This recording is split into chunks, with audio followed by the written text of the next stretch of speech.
expecting a lot of things from to get them out of their kind of hole that they're in. And the fact that we've made signings to sort of push us to the next level. So Sunday's game's massive on all accounts. Signings, the venue, the history of the two clubs. It is just huge. The pressure going into the season as well. It'll give us an idea of. It'll give us an idea.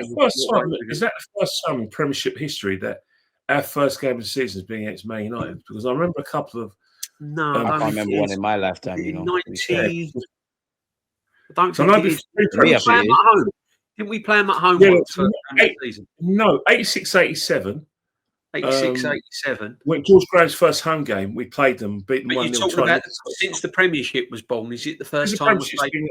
I think since the Premiership we haven't played them. No, we haven't played them the first game of the season. No, the 80s we did, but we haven't played them. Yeah, quite a few times. Yeah.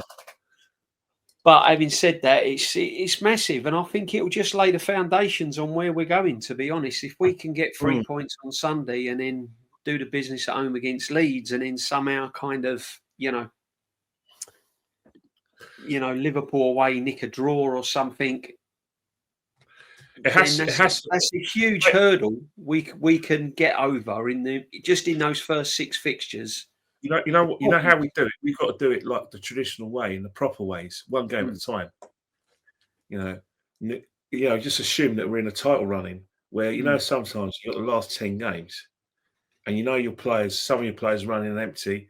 You're relying on the big players to get something out of nothing when games are really tight, and you think rather than get the map out, which everyone's, I think, from a professional point of view, one game at a time. I think now we've got Man United, which is a game that puts hairs on the back of your chest.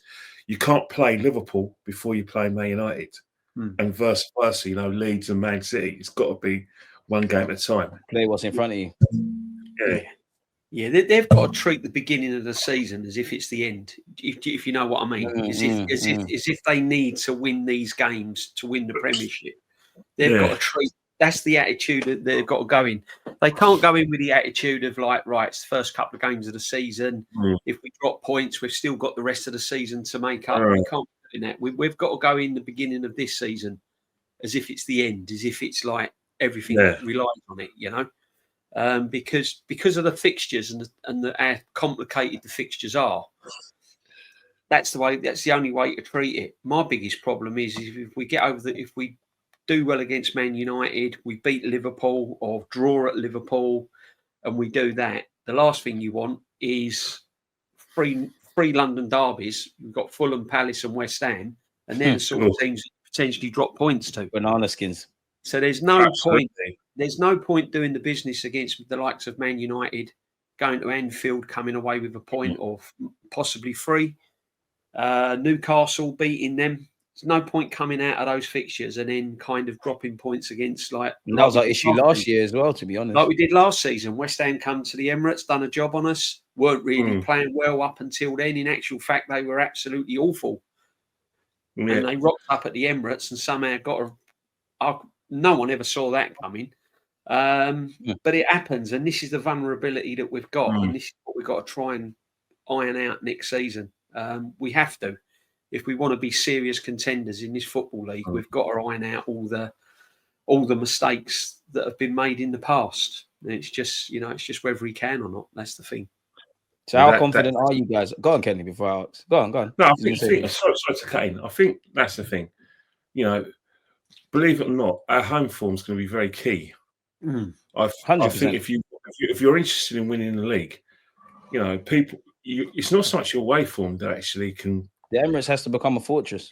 Exactly. If you think about the times when Chelsea were dominant under Jose Mourinho, for the first 3 years of his reign, they didn't lose a home game. Chelsea didn't lose a home, and I think that's how Arsenal going to look at it. The home form has to be imperious because teams have to be scared to come to the Emirates. They have to look in the tunnel and they can think, we're not winning today, like they did at Old Trafford. Have to hear North London forever and get goosebumps. You're doing well before you said that. I had to, Kenny, man. And if he sings that with a mask as well, Kenny, No, I'm not with the singing. End the stream, Dave. End the stream. You know what? They have to bring back corporal punishment, won't they? You know what? No, man. Like the song is where I draw the line. I don't like it. I don't think it's a bad song. I've got no issues if they want to play it, but I don't know why that's become our official theme tune. I can't imagine anyone scared of that. You might be scared of the team and the atmosphere, but the song, don't know. I know. There's quite a few anthems I can think of better than that, to be honest.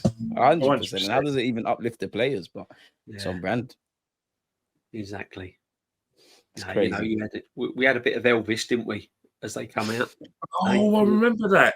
You remember the Elvis? Yeah, I remember that.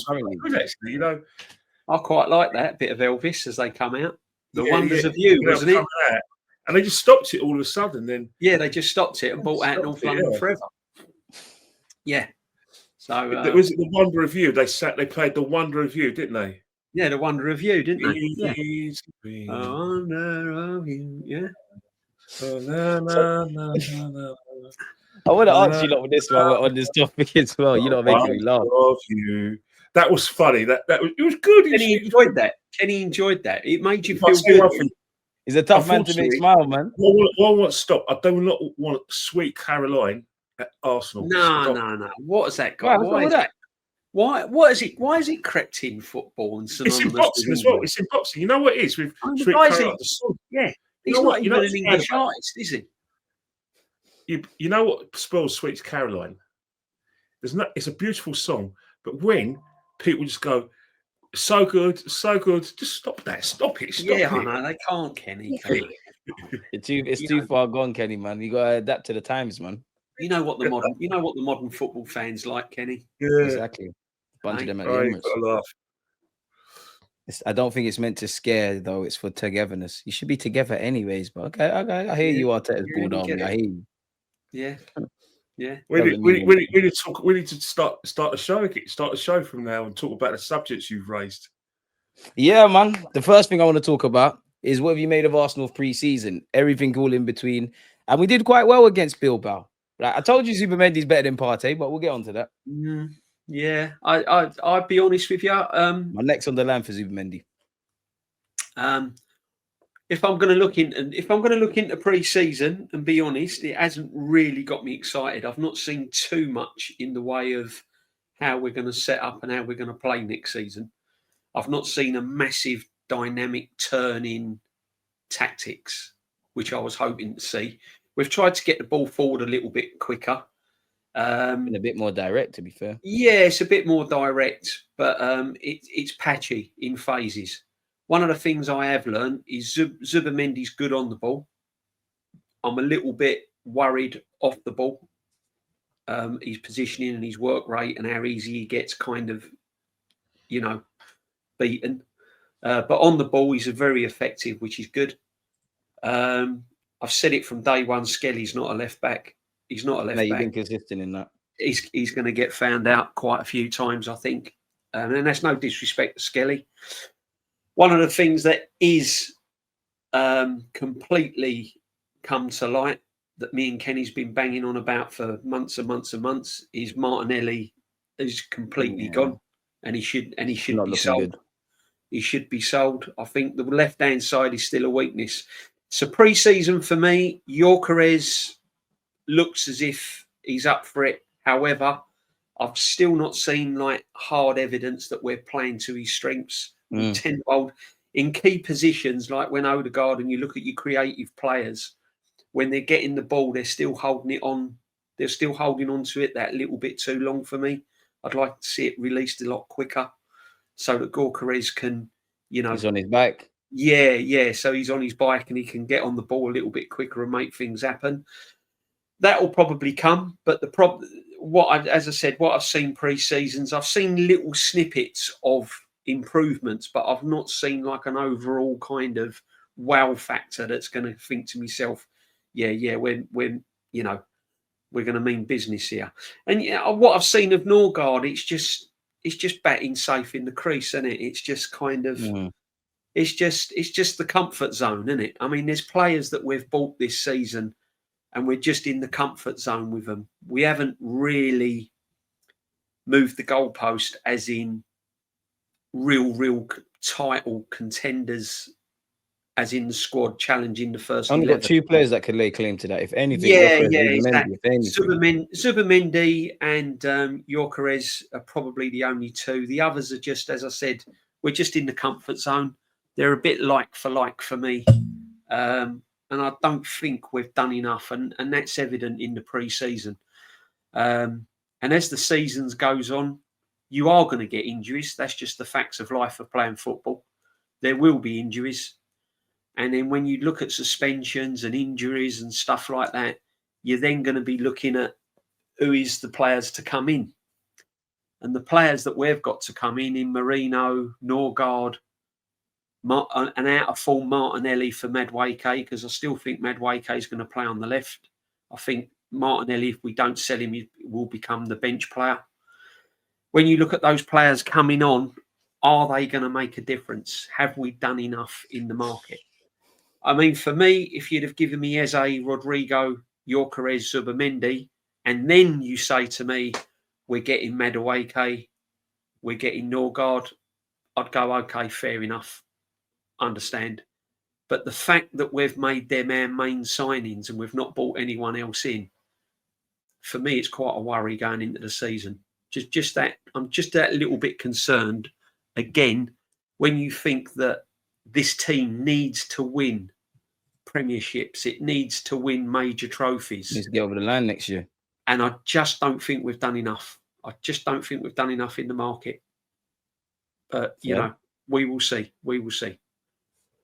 DJB, on that, I just want, then what did you make of the Bilbao game? Because I don't think you're wrong, but I just think with myself, I felt a lot of what you feel. And it's not that I've changed my opinions, but Bilbao showed me a bit differently. You know, Rice was not in his usual role, but he was in positions to just do what Rice is great at. Obviously, we had Zubimendi, was playing the free-flowing football that we kind of begged for. Now, obviously, they do say you're only as good as your last game, but I don't think that to a degree. Did that last game change anything in your thinking? Yeah, I mean, the last game, obviously, we showed a little bit more intent and we was a bit free flowing.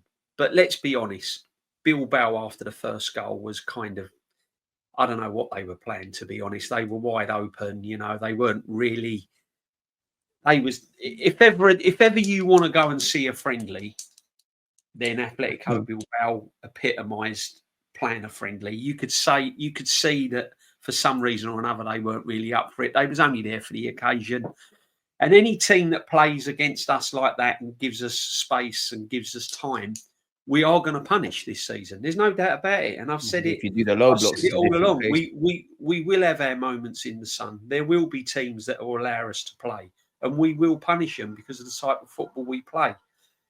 However, are we going to play that kind of free-flowing on the front foot on Sunday against the likes of Man United? Are we going to play that at our home games when we play Liverpool at home and Man United at home, Spurs and stuff like that? We'll have to wait and see. But I've not seen over the pre-seasons game in and game out. I've just not seen enough of that. Do you know what I mean? I've not. I was hoping that every game I was going to see some big differences, and I haven't really seen it, DG, to be honest. Some of our fans said that Arteta was potentially hiding those tactics to not show his hand. Do you not believe that? No, I don't believe that. I can't believe that. He hasn't. How many tactics has he got then, this manager? Because I've only ever seen 2 tactics in playing, really. So he hasn't got that many tactics to hide. So I'd like to see if he is hiding any tactics.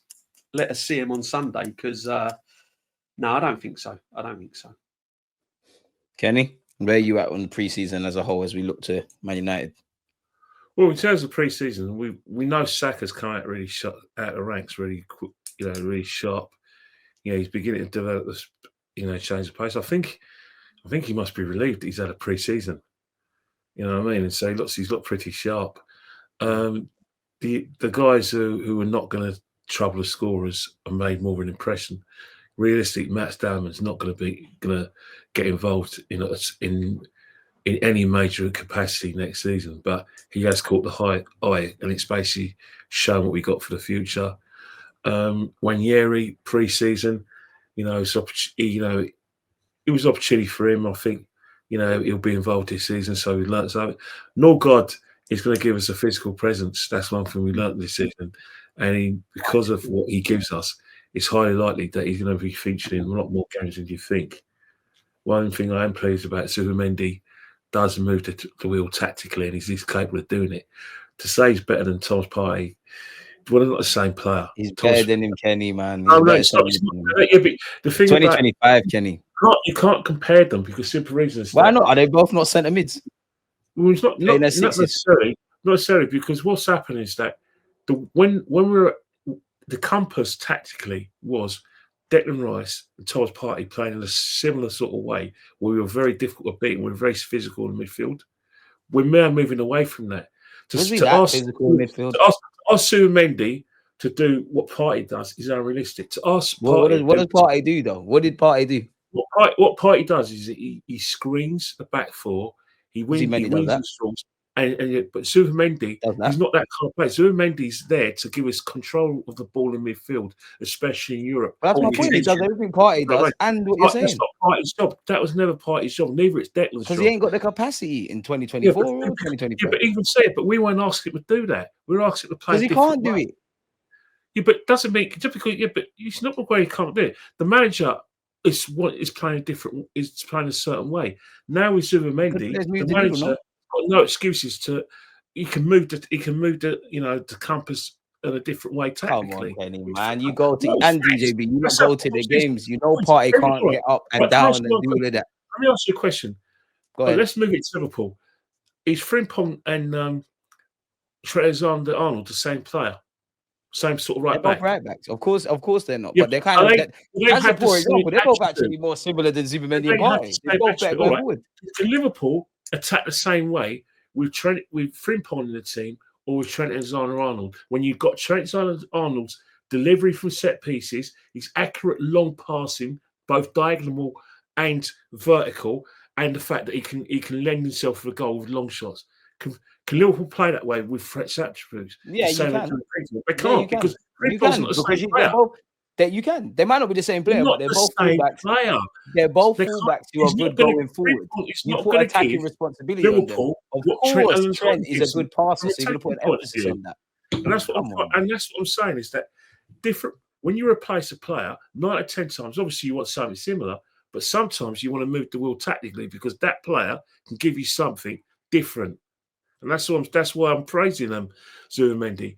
One of the things that went wrong for us in Europe was our inability to control possession.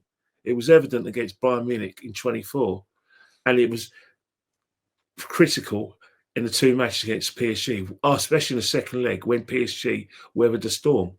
We couldn't get the ball back. I don't think Zubimendi's got the long throw Partey had, so maybe you're right. Yeah, but Zubimendi's game's not about long throws. But in terms of other aspects as well, there is now a dimension in terms of left-hand side in playing Madueke. You know, he could give us something different. You know, Kluivert is still a very important player for him and a manager. Like it or not, you're right. And Gyökeres is, you know, it does give us an option, but it'd be nice to see him fit. But in terms of where we are this season, one thing we've learned is just what we faced last season. We're still susceptible to teams that play low block, and we're still brilliant when teams give us space. Bilbao gave us space, and we killed them. And they actually played the game like a pre-season. They was kind of we're further in our fitness than Bilbao, so we show what we can do. But from what he told me, is that it's actually the same as last season. That don't give Arsenal space, or they'll kill you. There ain't going to be many stupid teams in the Premiership who are going to give us that kind of that space. Why would you? Of course, but we have to find a way. But we have to find a way to break that down, and that's why there's a lot of concern about relying wholly on Odegaard and relying wholly on Partey. That's why there's a lot of anxiety and a lot of desire to get Eze in the team, because Eze gives that other option. You know, from a point of view where he goes into areas where he can't be marked. He goes into areas where, because of his ability to dead ball situations, because of his ability to runs and his ability to, you know, his technical ability. We can break teams down with him in the side, but again, that's just you know, it's basically like a dream at the moment because he hasn't signed for anyone. He's still at Palace. We'll get on to Eze. But like, I want to ask you a lot about Gyökeres. Like, do you lot think Gyökeres starts the season? Do you think he's going to be our first choice striker, or is it going to at least be Kai Havertz from the beginning? No, he has to be our first. He has to be our first choice striker. I mean, because the simple reason is he's an out and out striker, whereas people forget Havertz is not a striker. So he has to start. And I've said you've got to try and build the team around the way he plays, because when he was playing in Portugal, the whole system and the whole team was built around how Gyökeres plays to score goals. And I don't think we can do that 100%. So there will be times when Gyökeres is going to get frustrated, especially when teams are playing a low block. Sorry, against Villarreal, to be honest. Yeah, this is what I'm saying. So there's going to be times when Gyökeres will look pretty ordinary, because the simple matter of the fact is when he was playing in Portugal, as I said, you know, the whole team was built around him scoring goals. We ain't going to be able to do that on certain games, because there are teams that are going to come to the Emirates and frustrate us, play a low block, try and hit us on the counter and stuff like that. So there'd be occasions when we just can't do that. And that's when Gyökeres is going to have to find a different way. Whether that's crosses into the box, I don't know. I'm hoping it's not, because what I don't want is for us to revert to getting the ball out wide, cross, set pieces. I don't want us to rely on that. This is why I think it's so important that the players we've got at the club at the moment, Zubimendi, Saka, Odegaard, can find a way to create space and deliver passes through the lines. And that's a worry for me, because teams know that if they mark Saka out the game, half the job's done. It's pretty much job done, because you've got Odegaard that hasn't impressed me pre-season. He's another one that hasn't impressed me pre-season. He looks as if he's just carrying on from where we left off, to be honest. And that's hard. To me, it's not harsh, really. He hasn't really done. He's set the world at like 100%. Even against Atletico Bilbao, he was stumbling over the ball. He got the ball caught in his feet when he should have laid it off. You know, it was. I don't know what's wrong with him. But at the end of the day, that's what we've got to do. We've got to try and find ways to get it into Gyökeres' feet. He likes the ball to feet. He likes that kind of where he runs onto it and he's already in his stride and he's running at defenders, because that's what we want to see. We want to see that. I don't want to become a team where you see him just waving his arm in the box, waiting for the cross, trying to find space for the cross to come in. You've been there. I think there'll be too many defenders that will cotton onto that very, very quickly, and just, you know, use their body strength to sort of put him off and stuff like that. We don't want to get into that position where we're just relying on crosses. So we've got to get creative. Have to get creative. As regards to Havertz, I still think he'll be used. I think what you'll see is when the game's won, or if you see Gyökeres kind of getting frustrated, he'll come off. Yeah, I think he'll use Havertz. I think the substitution that you saw against Bilbao, I reckon that'll be a common feature next season. You don't think they'll play together at some